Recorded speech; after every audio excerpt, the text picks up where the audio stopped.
And we're live back again on Young Link Junior channel. Today we're going to be talking about our OC experience. And today we brought a special guest in. We got our boy Evans on our team from Team 25. What's good? So he's going to talk about his OC experience and we're going to just go from there. And then we're going to talk about Ayesha Curry and her reaction with everything that she has going on, saying that she's not getting enough attention from Steph because he's in the playoffs every year. This is about to be a good show. All right, so Evans, tell us about your experience, man. Security Forces OC spray, the process, and what to look for, or what you have to go through. Man, OC spray. It was looking back, it was an awesome experience. I'm glad to be able to say that I've completed it now. But man, during it was definitely super tough to go through. I feel like I have a high pain tolerance, and I'm a mentally strong person, but even that, it really got to me. Going into it, I wasn't really nervous. I kind of didn't let myself psych myself out. I got mentally prepared. Right up until the point when I got sprayed, and going into the baton strikes, I was feeling confident.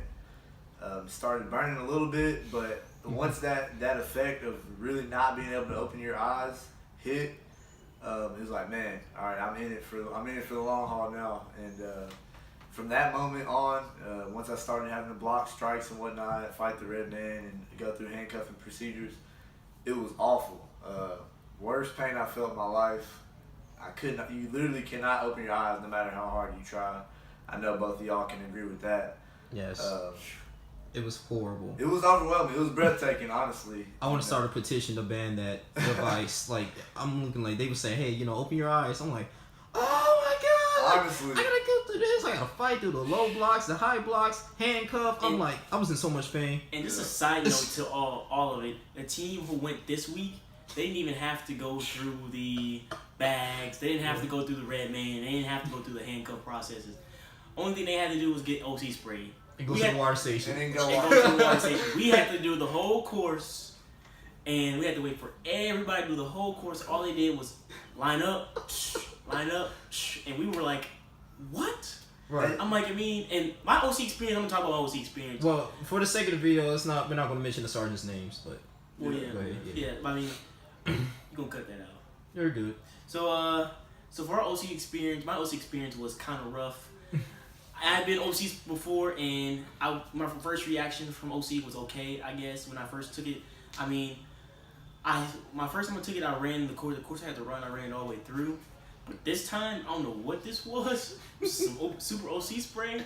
It took a few sergeants just to say, hey, Ferris, if you don't do this, you're going to get washed back to Team 27. And I was like, nah, that ain't happening. And then I got up and started to go towards the bags. They were trying to still talk to me, and I'm like, fuck, F this. I'm going. And strike, man.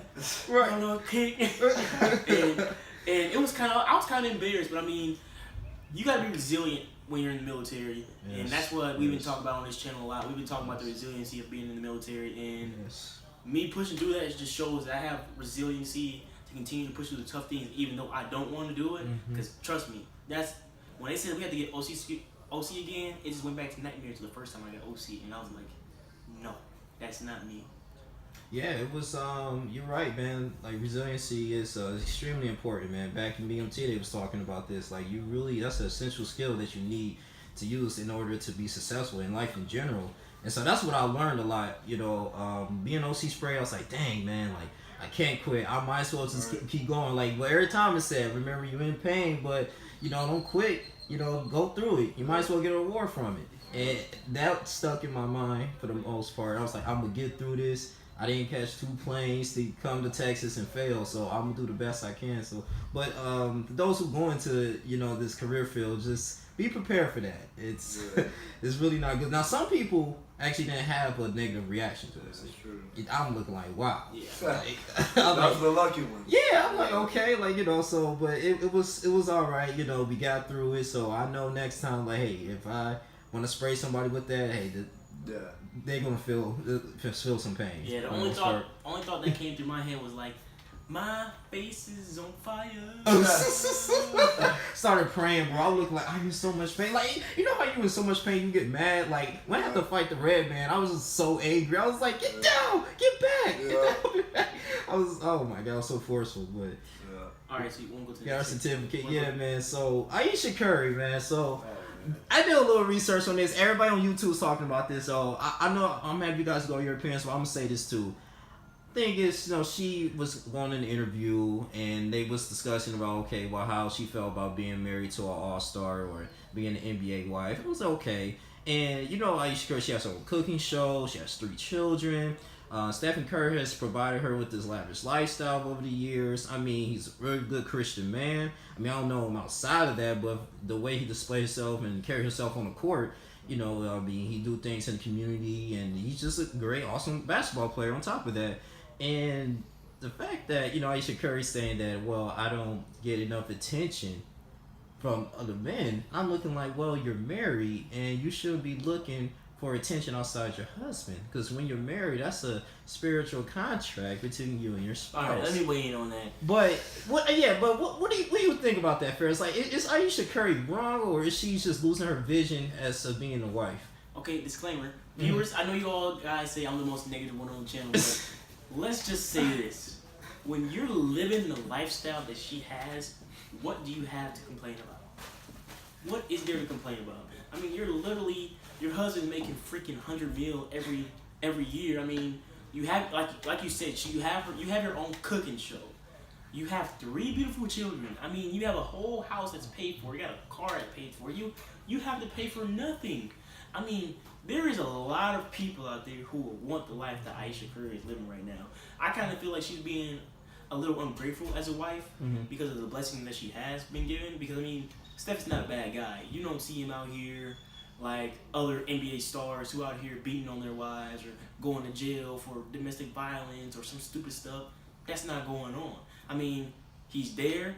I mean, he's had his daughter at several interviews in the playoffs. Right. I mean, he's that type of father. Like, my kids come first. If my kid needs to be with me, Riley's going to come with me. If the other, I forget the other 2 names because I know one just got born and the other one was like a year ago. Right. I mean, come on now, Aisha. Be a little more grateful. Not saying that you have to be like all about what Steph is doing right now, but I mean, your husband's a freaking all-star. I mean, his team's in the playoffs every year. I mean, support your husband. I mean, he supported you. He helped you get the cooking show. He took you from wherever you were at. I forget your background because I didn't study my notes as much as Jones did today. But I mean, if everybody had your life, everything would be so much easier. But I mean, you have a lavish life. That's all I have to say about it. What about you, Evans? You got anything? I was actually just now hearing about this today, and I'm not exactly sure what she said verbatim. But from what I've heard, if I like to look at things from both sides of the spectrum, play devil's advocate a little bit. On Steph Curry's part, I would definitely be a little bit frustrated and kind of confused by that comment. You know what I'm saying? Just considering, like Ferris said, she has an awesome life. And from the outside looking in, it seems like Steph does everything he can for Aisha to make her happy and make that relationship work. But on the other side of the fence, you don't know what it's like to be, the spouse of somebody whose life is consumed by a passion, whether it be a sport, a job, being an author, an artist, something that really takes a lot of dedication, a lot of time to be good at. And I'm sure that can be exhausting because it takes a certain level of commitment to that passion. Steph Curry's not the greatest shooter of all time, in my opinion, just from being lazy and not spending the time in the gym, not spending the time, putting in his work. So you have to think about the amount of hours that he's put basketball above Aisha. Coming from what I'm saying, just right. From her point of view. Now, I'm not saying I agree with what she said, but I'm saying I can see that it can be a little bit frustrating not having your spouse 100% because there's no real way that a basketball star of his caliber as good as he is in his trade, can be 100% for his wife and 100% for basketball. There's just no way. No person has that much energy. Okay, so I just cheated a little bit, and I went actually went back and did my studying about what she actually said, and what she actually was talking about was the way women throw themselves at Steph when he walks through a crowd. Mm-hmm. You know, like how they're trying to get his attention. Yeah. Like Steph, this, understand. Steph, that, and she's like, I don't get that attention like he does. I mean, one, like I said again in my first part, your husband's an NBA superstar. Two, I mean, you just started getting on like that famous scene a few years ago. Like nobody knew who Ayesha Curry was about 5 years ago before Right. Steph got into the NBA. Nobody knew who she was. I mean, we all knew because of the support that she gave Steph and being in the stands every day. That's the Ayesha Curry we knew. We knew the supporting Ayesha Curry. That's the Ayesha Curry that we want to know. I mean, we don't want to see that. I mean, it's okay. It's okay to express your feelings. But when you're coming and throwing shots at your husband, that's another thing where the thing comes like, is there something going on in the relationship? Relationship Right. become rocky? Because little triggers like that is something that could end a marriage. Something that little could end a marriage, especially in 2019. I mean, not too many people are committed to each other like Ayesha and Steph are. Mm-hmm. That's what I'm just saying. Ayesha, continue to do you. Be that encouraging wife that you've been. Be there by his side. Yeah, Steph's getting a lot of attention, but you gotta remember, he's an NBA superstar. Yeah. The attention comes with the superstar. You see how I just Right. mixed that up there? Like you be doing on a cooking show? Right. But you gotta remember, that's who Steph Yeah. is. He's still that husband. He still cares about you. And at the end of the day, who does he come home to? Ayesha. And that's what I'm saying. Like, you know, for the most part, you just play basketball and go home, and you know, you have his children. You know, on if he wins a big game or in a press conference. I mean, he's just giving them an exposure, and this is like what a man is doing, like providing and doing what he's supposed to do. And you know, Ayesha Curry, like, makes you feel like insecure, and because I remember she stated too, in 10 years, she hadn't, you know, getting attention since like 10 years, and so pretty much she's just feeling competent. She feel like, okay, well, maybe she's losing like purpose, or I think, you know, in her life. It could be that, you know, and despite, yeah, she might have the materialistic things, but you know, that really doesn't make someone happy. You know, at the end of the day, man, you live in a nice house, but if that person's still feeling down, like, Unfulfilled. right, exactly, you know, so it's I just think it's that lack of vision and just all that, you know, attention, like you said, her husband is getting, but he's really not asking for it. I just think he's just a very humble person, just comes to it, like what Ferris stated. But yeah, for Ayesha Curry, the only advice I can give her, man, I mean, I'm not married, but the only thing I can give her is just, like, you know, just reevaluate, like, why did you marry, or why did you want to, you know, become a wife, you know, and just understand your role as a woman. You know, you're supposed to assist your man's vision, and then just, if he's not cheating on you and he's not really provoking you to do all those things, Let me call you back. you should be okay. You know, so We're doing our video chat. I don't know, maybe it's just a little frustrating, you know, for her though. Anything else you want to say, Evans, or?